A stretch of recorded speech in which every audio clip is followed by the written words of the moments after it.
अब तक निजी क्षेत्र के कर्मचारियों के लिए एक बड़ा सवाल था कि क्या 15,000 रुपए से ऊपर सैलरी पाने वाले को भी बुढ़ापे में पेंशन मिलेगी। अभी तक ईपीएफ के तहत सिर्फ वे ही कर्मचारी अनिवार्य तौर पर पेंशन के हकदार थे जिनकी सैलरी 15,000 रुपए या उससे कम थी। लेकिन अब सरकार इस नियम को बदलने के बारे में सोच रही है। इसका सीधा मतलब है प्राइवेट नौकरी में ज्यादा सैलरी पाने वालों का भी बुढ़ापा सुरक्षित हो सकता है।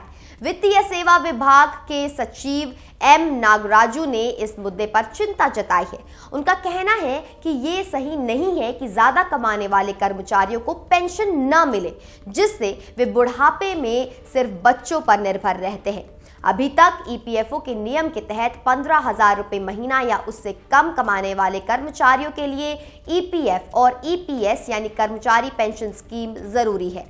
इससे उनके रिटायरमेंट के बाद हर महीने पेंशन मिलती है। लेकिन 15,000 रुपए से ज्यादा कमाने वालों के लिए ये स्कीम अनिवार्य नहीं है। मतलब उनकी नौकरी के दौरान तो पैसा जमा होता रहेगा, लेकिन रिटायरमेंट के बाद पेंशन का कोई भरोसा नहीं है जब तक वे खुद से पेंशन की व्यवस्था न कर ले। इसी असमानता को दूर करने के लिए सरकार जो है वो फॉर्मूला बदलने का विचार कर रही है, ताकि ज्यादा कमाने वालों के लिए भी अनिवार्य पेंशन स्कीम लागू हो जाए। सरकार चाहती है कि देश में ज्यादा से ज्यादा लोग पेंशन के दायरे में आए ताकि बुढ़ापे में सभी का भविष्य सुरक्षित रहे। इसी वजह से सरकार के समर्थन वाली अटल पेंशन योजना का भी जिक्र किया गया।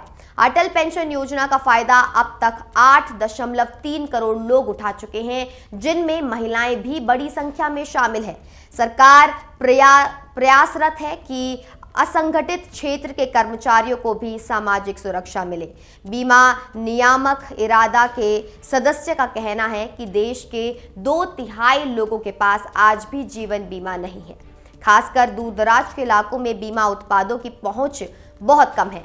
सरकार इसी पर काम कर रही है ताकि हर व्यक्ति को आर्थिक सुरक्षा मिल सके और जब रिटायरमेंट आए तो पैसे भी साथ हों। यानी अब अगर आप प्राइवेट नौकरी में 15,000 रुपए से ज्यादा कमा रहे हैं तो हो सकता है कि आने वाले वक्त में आपके लिए भी अनिवार्य पेंशन स्कीम लॉन्च हो जाए। महंगाई बढ़ रही है, बुढ़ापे का खर्च भी बढ़ेगा। ऐसे में पेंशन जैसी सामाजिक सुरक्षा सबसे बड़ी राहत हो सकती है। सरकार इस पर लगातार मंथन कर रही है और आने वाले समय में बड़ा फैसला आ सकता है।